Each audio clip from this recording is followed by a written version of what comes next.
if you had a quantum computer, you could actually solve a problem like this way easier than you could with other computers. You clearly have the ambition to go build at Logiqal the first quantum computer. I think the kind of the race that we're in quantum is like not a race that has like a clear, finish line. I didn't see anybody working on my direction. One that we had come up with in 10 years in my research group of kind of churning around different ideas, pivoting. So I decided that it would be fun and sort of the challenge and opportunity of a lifetime to try to do that myself. And that's why I started Logiqal together with two great co-founders, Sebastian and Jehan. Welcome to Inspired. I'm Alexa Von Tobel. While the world debates AI's impact, a quiet revolution is brewing in laboratories across the country that can make today's most powerful computers look like pocket calculators. I'm talking about quantum computing. Today I'm joined by Dr. Jeff Thompson, one of the world's most foremost quantum experts. From Yale to Harvard to MIT to Princeton, Jeff has spent his entire career at the epicenter of quantum research. With thousands of citations and multiple prestigious awards, he represents the absolute pinnacle of scientific achievement. He is also the founder of Logiqal, where he's building the first scaled quantum computer and deploying millions of qubits to tackle the world's most important problems. I'm really proud that Inspired Capital is backing him as he takes on this breakthrough moment. In this episode, you'll understand what quantum actually is, what makes quantum computing fundamentally different from other computing, how Jeff is approaching this breakthrough moment, and how Logiqal could transform entire industries from healthcare to material sciences. Truly, quantum could change the world as we know it. This is your guide to the future of quantum computing. Let's welcome Jeff. If you're running a startup, we know things like managing equity and communicating with investors are always top of mind. Carta has built a connected suite of tools that over 40,000 companies use to do just that. Their platform of software and services helps you lay the groundwork so you can focus on building. To learn more or get started, visit carta.com. Jeff, first, I'm thrilled to get to have you here today. I'm also thrilled that I've gotten to get to know you over the last many, many months. So welcome. And I want to start from the beginning, which you're for sure for me, one of the most interesting founders. And I want to go back to kind of your childhood. I knew you grew up in Houston. When do you think you knew that you were this interested in physics? Like if you go back to your childhood and draw a straight line, is there something that really stands out that kind of helps you be like, yeah, that made sense then because I did this thing? Or how would you describe that? Yeah, thanks, Alexa. It's really a pleasure to be here talking with you. I think I've just always seen myself as it was always obvious that I would be either a scientist or an engineer. There have been a lot of engineers in my family. One of my grandfathers on my mom's side is a PhD physicist. My mom is an economist. So lots of technical people just really interested in trying to understand how the world works and change things in the world. So that's been a part of my life from the beginning. You really have such a stunning education from, I almost feel like you've hit almost every single Ivy almost. You were at Yale for undergrad with a degree in physics, and then you deep camped for atomic physics work in Germany. You then led back stateside, Harvard for your doctorate, then MIT for your postdoctorate fellow, and now onward to Princeton as a professor. Just walk us through a little bit about your love of learning, your love of education, and what drove you through those many chapters. Like nothing, you kept going when many people would have said, okay, I'm educated enough. Talk about that. Yeah, that's a good question. I mean, I think, going to college is really education. You go there to learn stuff. But, when I was at Yale, I spent as much time outside of the classroom, tinkering with stuff and building stuff and doing research in the lab, as I did learning inside the classroom. And so for me, continuing to pursue your research opportunities at research labs, in the US and abroad, going to grad school, doing a postdoc, and having, my job now of being a professor at Princeton doing research, this is all just exactly what I want to do. Tinkering with stuff, building stuff, understanding how the world works. It's really just fun for me. I don't see it as education. Where do you think that curiosity, where does it come from? Is it an interest in what can be changed? Is it just an interest in literally problem solving? Describe that, because you really are unique in that in so many ways, Jeff. I think I describe myself as a tinkerer, and an engineer and somebody who's really interested in building things, understanding how things work, making them better, building new things. You arrived at Princeton in 2016. What vision did you have for the lab that you wanted to create then? Yeah, I mean, you see, by the time you start a research group as a professor, you've been doing research in academia for, 10 years or, typically at that point. And so you've seen a lot of different archetypes for how people go about, sort of setting up their lab, setting up their working style, setting up their career. And the kind of the archetype that really appealed to me, okay, well, and some of them are people who are very focused on having a particular technique that they get really good at, and then they go and find places to apply that technique to. And what really appealed to me was really going after kind of big ideas, to kind of keep a constant focus on a big goal. For me, it could be quantum computing. For other people, it could be finding exoplanets, or it could be, discovering new particles in physics or something like that. But really keep my eye on a big goal and just think about what it takes to do to get there, and do whatever it takes. Jeff, that's one of the things as I've gotten to know and observe you, I've been really impressed by is this incredible resilience that is innate in everything you've done the last 20 years. Um, you said something to me that really stood out, which is that, experiments fail all the time in science and you have to continue to keep going and working through them. What in your mindset makes that just almost effortless for you? Because if we had to quantify how many, failed things that you've seen in a lab or something that didn't work as you precisely expected, I'm sure the number is massive. Explain that mindset. That's a good question. I think the first thing is that, uh, part of what it means to be a scientist and doing these things scientifically is that, when we're surprised that something doesn't work, or didn't work, it means either that, we were wrong in terms of our prediction about nature or the world, or that, nature and the world is not actually like we think it is. So it's not just, we tried that and it didn't work, let's move on to the next thing. But there's really an opportunity to start to peel away layers and to understand, well, why didn't that work? What went wrong? Could we do it slightly differently, or did we learn something new here?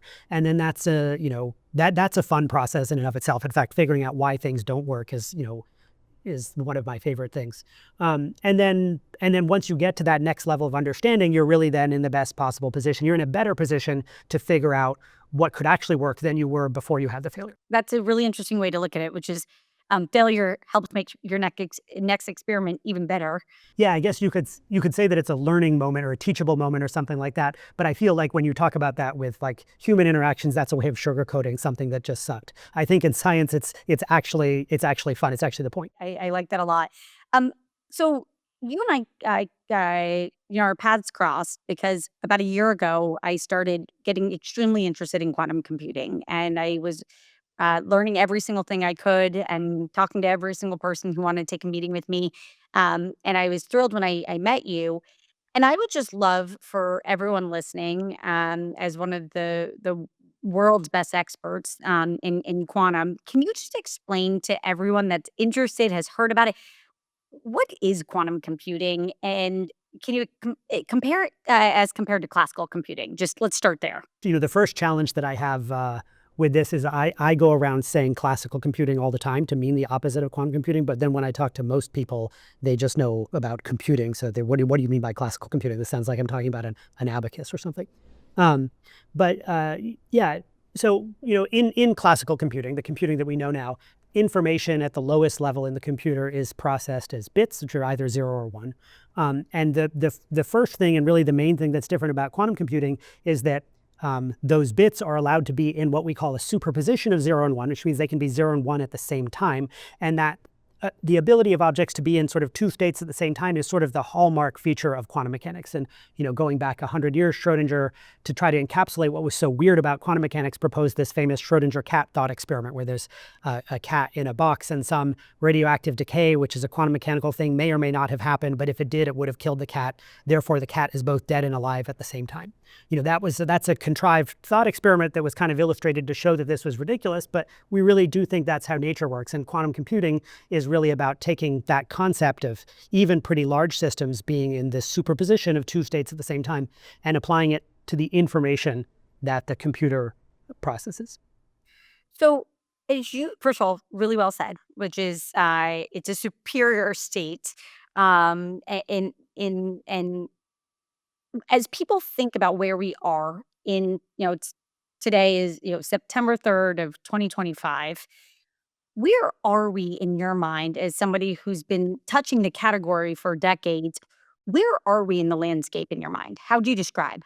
Well, we've come really far in the history of the development of the conceptual ideas underlying quantum computing. So although quantum mechanics was developed, 100 years ago, it wasn't actually until like the 70s or the 80s that people started to think about applying it to information as opposed to, atoms or hypothetically cats. And so the first ideas there were about like maybe if you kind of were about how to use quantum kind of signatures on documents. So there's the first proposal is called quantum money, how to make dollar bills unforgeable by putting qubits on them, was a proposal from the 70s. That was the first quantum information proposal. And then there were ideas through the 80s about how to use quantum mechanics for communication, to do secure communication. And then Feynman in the early 80s kind of put forward the idea that you could actually use these computers to maybe solve the problems that physicists were facing, which is trying to understand the behavior of quantum systems themselves. In other words, quantum systems are difficult for physicists to understand because they're complex. To try to fight fire with fire and use that same complexity to build computers out of these quantum systems to understand that. But even through that time, it wasn't really clear that how to think about quantum computing as sort of a general purpose computer that you could use to solve all kinds of problems. And what really blew that open was in the mid-90s, somebody named Peter Shor at Bell Labs at the time proposed an algorithm to use quantum computers to factor numbers. So it's you take a big number and you want to find two numbers that you multiply to get that number. And that's a really interesting problem because we know that it's hard computationally. And it's really important because it underlies cryptography.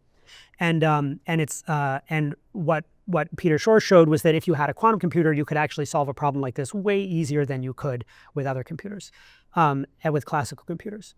And that was really interesting to people who care about security, but it was also really, really, really interesting to theoretical computer scientists, because up till that point, theoretical computer scientists believe that all computers, whether it's like an abacus or a TI-83 graphing calculator or an iPhone or a supercomputer, are fundamentally the same in that the same problems that are easy for one are easy for another.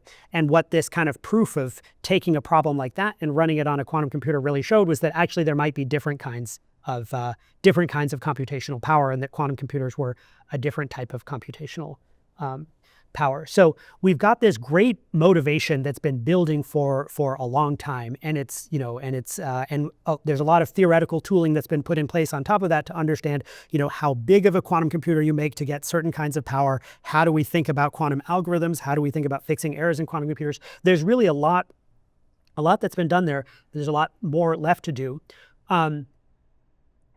But so on the theory side, we're there. On the experiment side, I think we're still really in pretty the early days of actually developing hardware that can actually do this. The Schrödinger cat thought experiment was designed to illustrate how ridiculous of an idea quantum mechanics is, because of course you can't have a cat that's both dead and alive at the same time. But in a real sense, what we're trying to do by building a quantum computer is to build something like Schrödinger's cat. And we're still in the early days of doing that. That's really well said. For multiple decades, and as you know, I've chatted with many, many experts. People have been saying like it's coming soon. The first quantum computer is coming soon. My question for you is, first of all, what qualifies as a quantum computer in your mind? How many qubits is that? And when you say coming soon, what does that mean to you? Those are great questions. I mean, is an abacus a classical computer? Yes. Yeah, I mean, it certainly was if you didn't have anything better, right? Yep. And so I think in that sense, like we have quantum computers now. We have quantum computers that are, sort of like abacuses. They have similar numbers of, so the building block of a quantum computer is called a qubit. We talk about the size of a quantum computer in terms of the number of qubits that it has. I think if you just Google search an abacus, like a picture of an abacus, it probably has like somewhere between 20 and 100 beads on it. That's roughly how many qubits quantum computers that people know how to build today have. And I think they're, by the time we're done with quantum computing, the computers we have now are going to look like abacuses do to us now. So yeah, they are computers. They're important early examples, and you can do things like run algorithms on them, right? There's some algorithm to use an abacus. I actually don't know what it is, but there's some way that you do addition on it. But there's a lot of room to go, pretty far that we have to go to get to something that is going to really be able to do things that we just totally cannot do with classical computers. So, but my understanding, we're currently at roughly 200 qubits for the quantum computers that have been made. The goal, and I think specifically your goal, is 10,000 qubits. Um, what is like, help me get a sense of, in your mind, when value begins to create. Um, is it 500,000 qubits? Is it 100,000 qubits? I know what people want to get to 1,000,000 qubits. We're at 200. 10,000 is the next sort of milestone. Can you just explain that in sort of plain English to people of like how the number of qubits is the milestone? Yeah, well, the number of qubits that you have in a system tells you basically about the size of the computation you can run, and it tells you specifically about how much information you can store in the system, right? And now quantum computers have a power that grows exponentially with the number of qubits, which is why we can talk about numbers like, 10,000, a million. I mean, those are big numbers, but on the other hand, they're way smaller than, say, the number of transistors that are in your iPhone. There's probably like 1 trillion transistors there. But the power grows exponentially with the number of qubits, so those kinds of numbers are reasonable. But there's another factor that's really important in determining what you can actually do with these and when the computations become valuable, and that's the rate of errors that you have in these computers. And so if I am just, if I have some number of qubits and I'm just trying to run a computation sort of directly on those qubits, I put the information that I want to compute on in the qubits, run the computation. We would call that running on the physical qubits, running the algorithm on the physical qubits. And the problem that you have with doing that is that there's a rate at which errors accumulate. Every time you do a step in your computation, there's a probability that something goes wrong. Quantum systems are fragile. And so the more steps you try to do, and generally speaking, one error is going to end your computation. So the more steps you do, or the more qubits you have that you're trying to apply those steps on, eventually the computation is going to become so corrupted that the answer doesn't mean anything anymore. So when you're running on the hardware directly on the physical qubits, there's just a limit to the size of the computation you can do. Even if you had more qubits, it wouldn't help you. And I think that the physical qubit systems that people have now, where they're trying to run large algorithms, are pretty much bumping up against that limit now. As they make the computations longer, there's this exponential drop in the probability of getting any answer that's not garbage. And it's really hard to fight with that limit, actually, because you make the qubits a little bit better, you get to run for a little bit longer, but that's a painful thing to be fighting. And we're very far from the length of computation that we want to run, which is sort of generically, I would say, 1 trillion operations.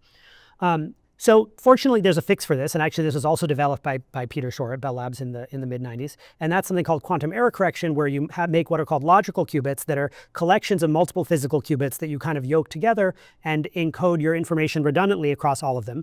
And then you run the computation on that encoded information, and you do it in such a way that you can periodically kind of probe the system and check to see whether any errors occur. Basically, you can kind of compare the qubits against each other, and then if you see that an error occurred, you fix it, because it's redundant, there's some redundancy in there, you can fix it and move on with your calculation. And there's the blessing and a curse of doing this with logical qubits. The blessing is that now you can suppress the error rates a lot. In fact, exponentially with the size of the amount of redundancy you use. So once you're below some threshold, if you need a lower error rate, you just throw more qubits at it and you should get it. But there's a curse, which is that there's an overhead from this. Now, instead of representing 1 qubit in your computation with 1 physical qubit, you now need 10 or 100 or 1,000 times more qubits to do it. So I think when you hear people throw around numbers like 1,000,000 qubits, what they mean by that is that you need, maybe you wanted to have somewhere between 1,000 and 10,000 effective qubits that you're trying to compute on, and then you need an overhead of somewhere between 100 and 1,000 physical qubits per logical qubit. And it really seems to me that that's the scale that you need, I think, to get to the kind of headline, like the world has changed, now we have quantum computing applications. There are for sure interesting things that you can do with somewhat smaller systems, but I think the delivering on the full promise of quantum lies in that regime. Got it. Very well said. I want to kind of step back. I think just to kind of lay the land for people, there's many different types of hardware approaches to developing the first scaled quantum computer. Depending on how you cut it, there's between 6 or 7, and many different approaches with very strong opinions. Can you explain some of the key approaches and why you are building using neutral atoms? And for you, I think you strongly believe that is the only and best chance to really build a scaled quantum computer. Just give us a quick overview of that for people learning. Yeah, I'd be happy to. And I teach a class at Princeton that covers exactly this topic. My usual answer for this is 24 1 hour, 20-minute lectures over the course of a semester, but I will try my best to give you a condensed version in like in a few minutes here. This is the Princeton professor, Quantum 101. So I think there's a couple of ways. One way is to try to find a way to make something that looks functionally like a computer chip, and figure out how to put qubits on that computer chip. And there's using electronic circuits in some way. And there's really two ideas here. One is what we call semiconductor quantum dots. That's basically you make essentially a CMOS transistor, but then you just put one electron on the gate, and then that electron, maybe at spin or where it is the qubit. The advantage of this is that you can use basically existing semiconductor processes and everything we know about silicon materials to, it's very easy to imagine making 1 trillion qubits in this form. But the downside is that, it's actually pretty difficult to get the wiring in and out to make this work. And so far, scaling this up while maintaining the quality of the operations has been harder than people thought it would be. Another form of computer on a chip is what people call superconducting qubits. This is where you take you make a wire out of a material that's a superconductor that has zero resistance at low temperature, and then in a hand-wavy way, the qubits the current goes clockwise or counterclockwise in some loop. And these also have the advantage that you can make them using standard semiconductor, process tools, lithography and things like that. But they're a little bit big, and also the wiring and the electronics are challenging to scale. And I should say both of these types of qubits have to operate in a cryogenic environment that's like not only colder than your freezer, but actually almost basically as cold as outer space, or colder than outer space. I don't know how cold space is, but very cold. And that's a real cost and complexity. So then there's another set of technologies that are based on using atoms or ions, but basically, they're both kind of atoms, which we call sort of nature's qubit. There's these atoms have, a charge that binds some electrons around them, and you can use the spin of those electrons as the thing that holds the quantum information. But now, instead of being inside a semiconductor where you have a lot of other electrons around that can cause noise and you have to just isolate this one, you now have just this perfect pristine system, and you can have these levitate actually in a vacuum chamber. Either you can trap them with electric fields or you can trap them with laser fields, which is what we do for neutral atoms. And these are really perfect qubits. They're, excellent coherence. They can hold quantum states for a very long time. But the challenge that you face with them is then it doesn't really look like a technology anymore. It's like it's not a chip, right? There's no what is it? What are you picturing in your head when you're picturing scaling this up? Because we're so used to picturing chips. But they are really good qubits. So I think, this is kind of where I think the story, everything I just said applies to trapped ions and neutral atoms. I think where their paths diverge a little bit is that what we have figured out how to do with neutral atoms is how to actually, because everything is done with light, creating the positions of the qubits, how you control the operations that happen on them, how you measure them. Then the control problem really becomes like, how do you make all these complicated light fields, and how do you measure them? And this, I at least understand this now to actually be a much easier problem to solve, because what you can do is you can use a lens to get all the light out of your vacuum chamber over to where you're trying to control these qubits. And lenses have a tremendous information carrying capacity. They basically relay information with the unlimited bandwidth for free. And then what you can generate all these light fields with is actually CMOS devices. You and I are talking to each other. There's megapixel cameras that are measuring our faces right now. I'm looking at a megapixel display that's showing me the information from you. We already have really large-scale CMOS optoelectronic devices, and a big part of what I've been doing in my research and the thesis for the company is that we can actually do everything that needs to scale to make neutral atom quantum computing scale. You don't want to picture scaling like the quantum part with quantum circuits, but actually just scale that classical part with classical optoelectronic devices that we already have. First of all, that was such a fun way to listen to the different types of hardware. You are pioneering with ytterbium. And can you repeat what you once told me, which is why you think ytterbium is the right atom to build qubits with? So within the family of neutral atom qubits, you then have to pick an atom, and you have, I don't know, some 100 and what are we up to? 114 choices now on the periodic table. And a lot of the differentiation in technology that people are exploring is about which atom to use. And this is very, literally like in the early days of the semiconductor industry, people were wondering what substrate, what material should they use? Should be silicon, germanium, gallium arsenide? What should we make semiconductors out of? So we have this same thing here. And, in just like all semiconductors have some features in common, all of these atoms have some features in common too, but the devil is in the details. And you don't really know what the details are until you get into this. So we maybe got a little bit lucky picking ytterbium to start in the first place, but the reason we picked it is that we wanted an atom, we wanted the following properties, which we wanted an atom that has 2 valence electrons. You remember from chemistry, the outer electrons, there should be two electrons in that shell. And then we wanted an atom that had a nuclear, the nucleus of an atom has something called a spin in quantum mechanics. There's a little bar magnet that can point up or down, but in different atoms, that's the number of orientations that spin can take is actually different. In some atoms it's 0, in some it's 2, in some it's 3. And we wanted one that had a spin that could just take 2 orientations, up or down. We call that a spin 1/2. And that makes it easy to encode a qubit. And it turns out if you look across the periodic table, there's only 3 atoms that satisfy this requirement. And then the other 2 are cadmium and mercury, which, in addition to sounding dangerous and scary, are also very inconvenient to use technologically. So you're really left with just ytterbium for this choice. And it's that electronic structure that lets us do operations with this qubit in a way that's very advantageous, especially when you get to trying to do things like fix errors and things like that in the circuit as they evolve. How abundant is ytterbium?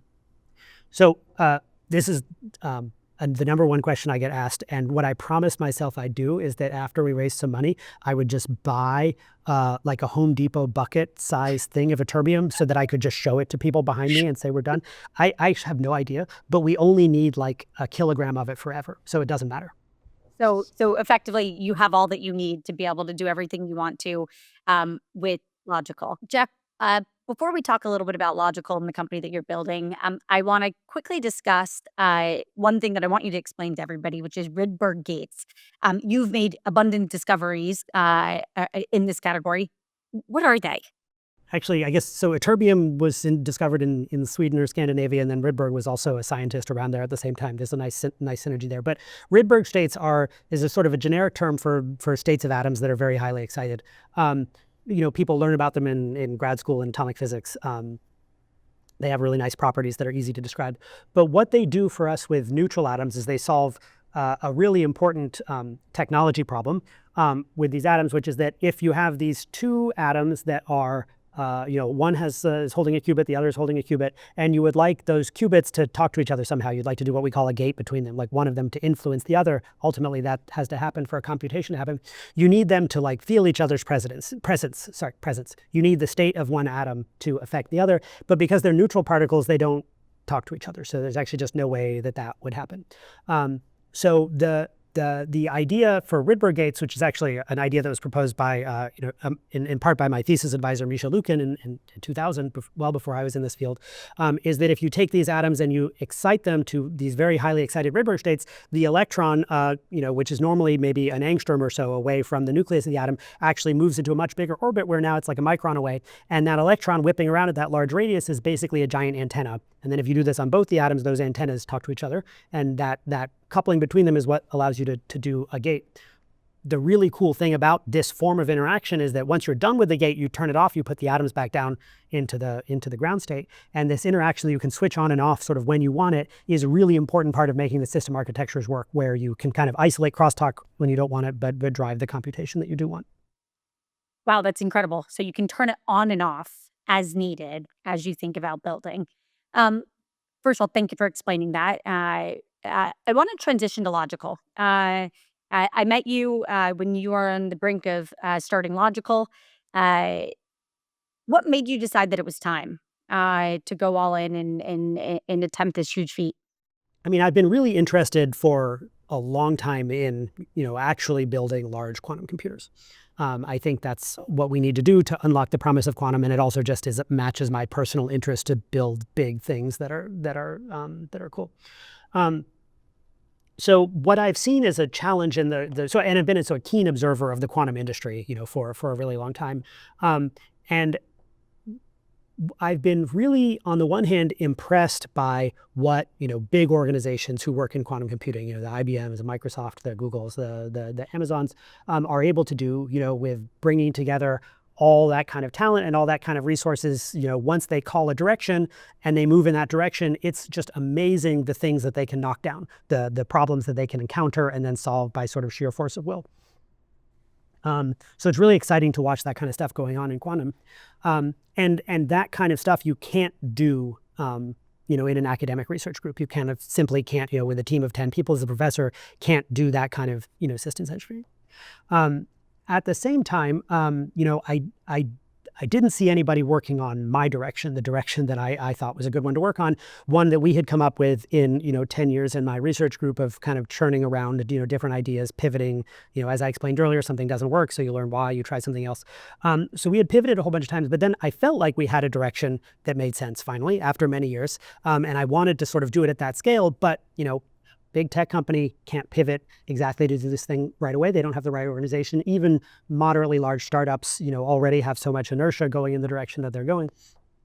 So I decided that it would be, fun and sort of the challenge and opportunity of a lifetime to try to do that myself. And that's why I started Logiqal together with two great co-founders, Sebastian and Jehan. Sebastian was working with me in my lab at Princeton, and Jehan and I had collaborated previously, but he was at Google before joining us.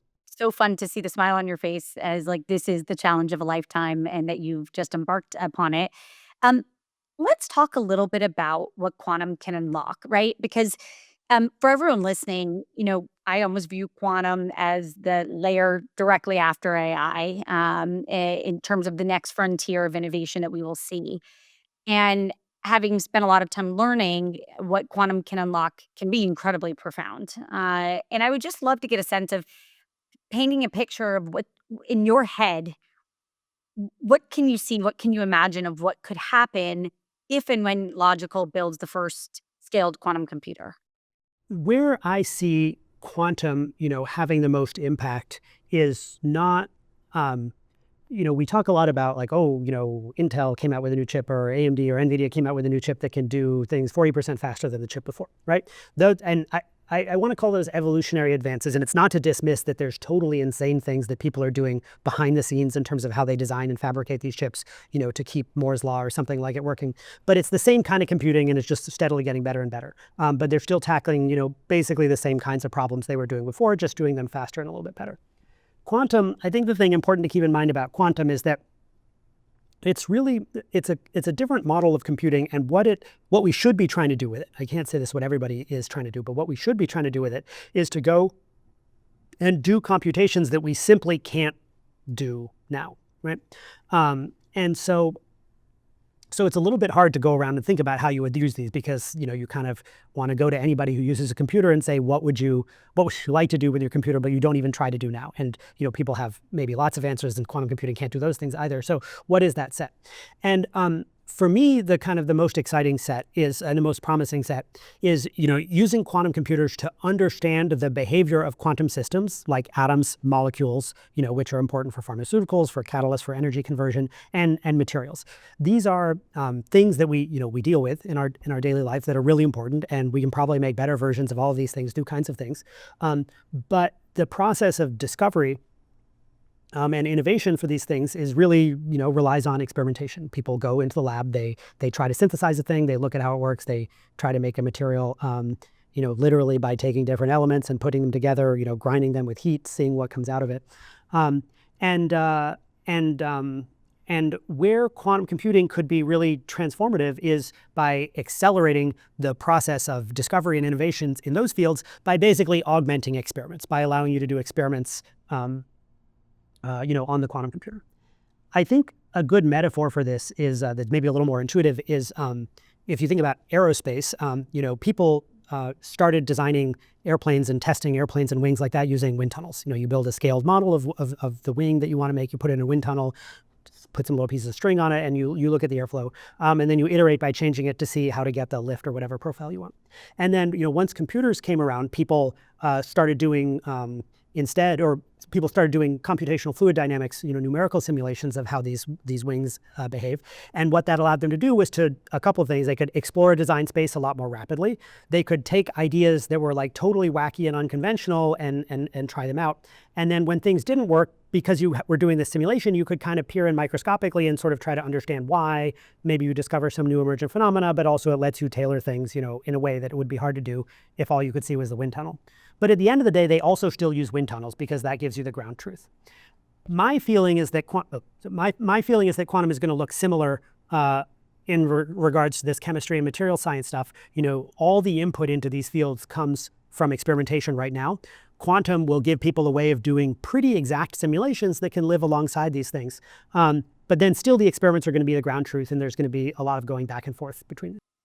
Let me repeat that back to you in plain English, which is two of the places that you're most interested in seeing what can be unlocked with quantum computing is material sciences and pharmaceuticals.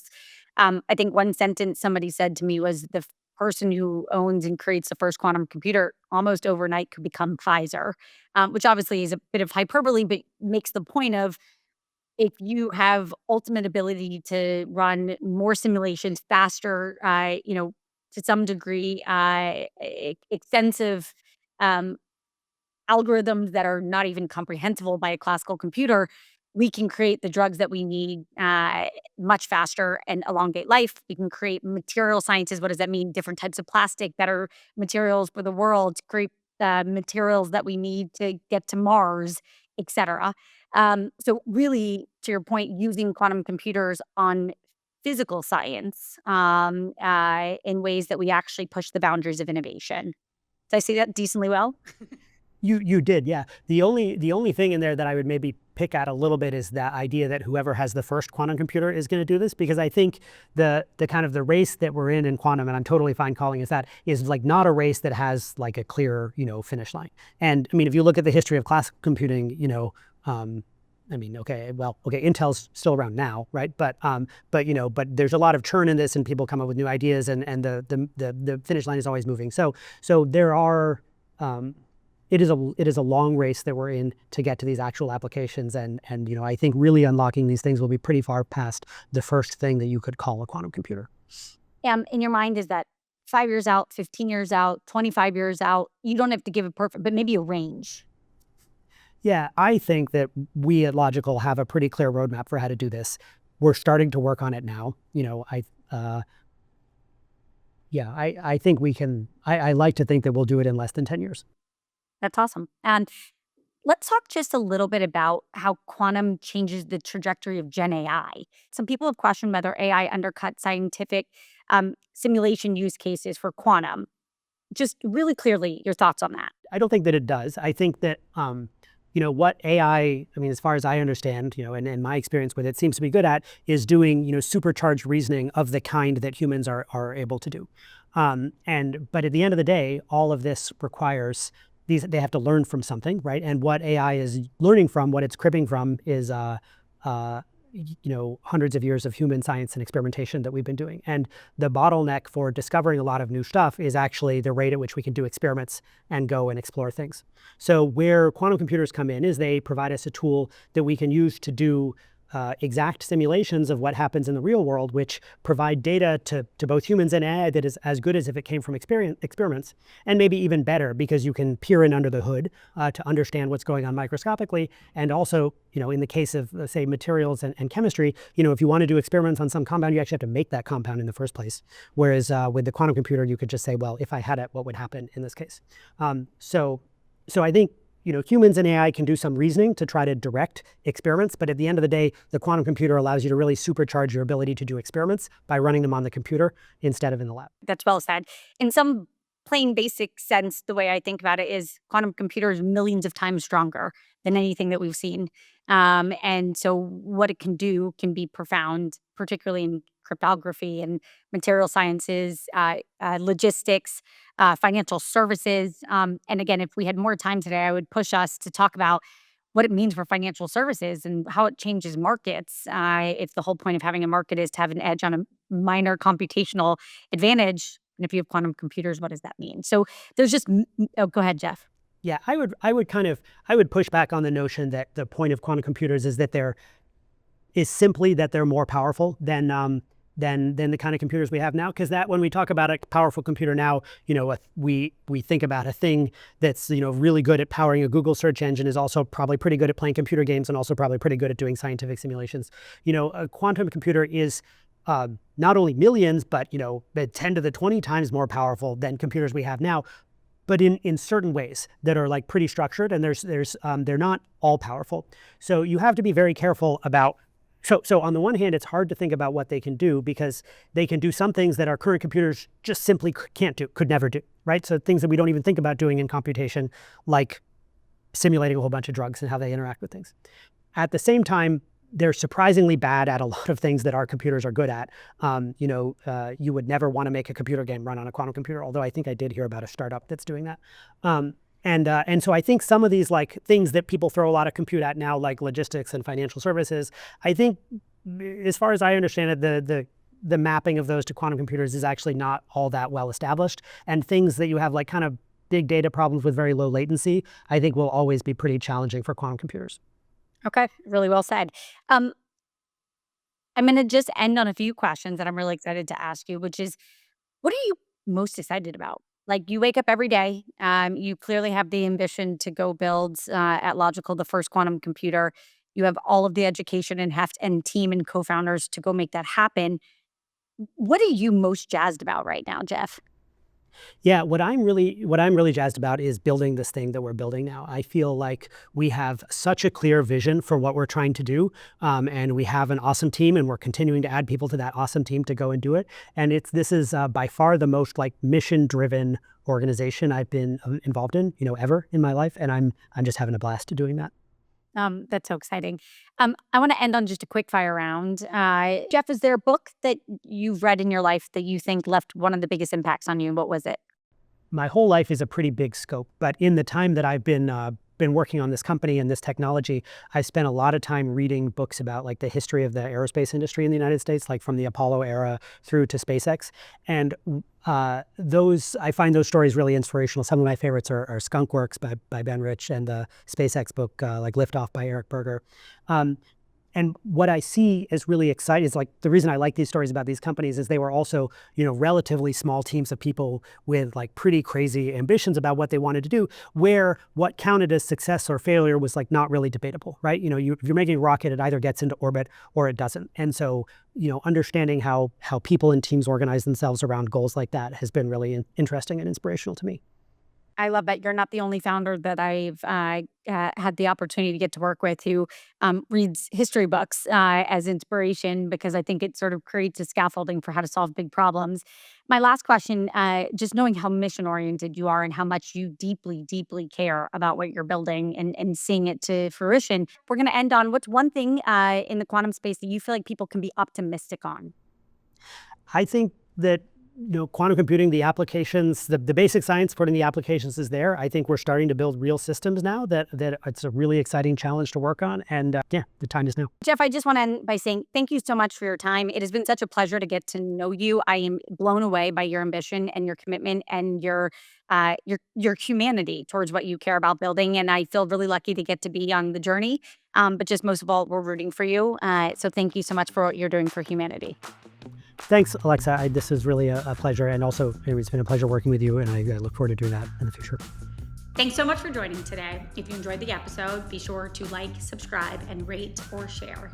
We welcome all feedback, and I'll be back soon with another episode of Inspired with Alexa Von Tobel. Thanks so much.